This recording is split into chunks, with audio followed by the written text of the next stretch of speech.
since India basically upgraded their arsenal?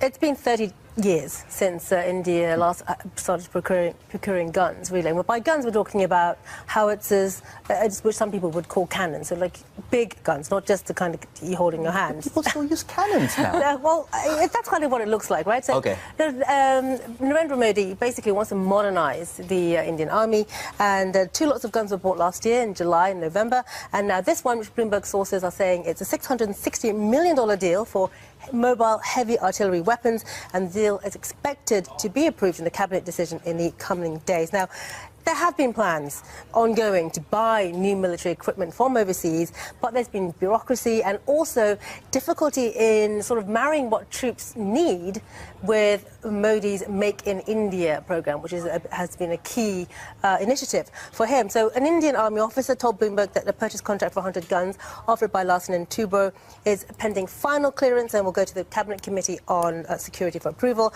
And another source has told Bloomberg that the deal has been already approved by the Ministry of Defence and now the Ministry of Finance, and it will be sent to the Cabinet for final approval soon. So it looks like this could happen soon. It's part of this $250 billion push that Modi's making to modernize the army, but still, even after the Cabinet approves, it will be 2 to 4 years before you actually have the guns delivered.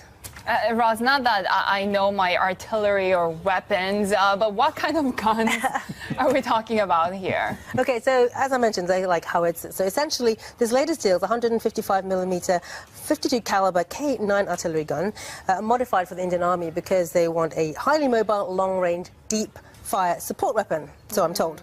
In July last year, there were 6 locally made 155mm 45 caliber Danush guns, and in November, there was a deal signed with the US for 145 155mm M777 guns. So big guns, artillery, essentially. And S.K. Chatterjee, an independent strategic affairs analyst in Delhi, has been saying it's been 30 years, so it's about time the Indian military upgraded its guns, and these purchases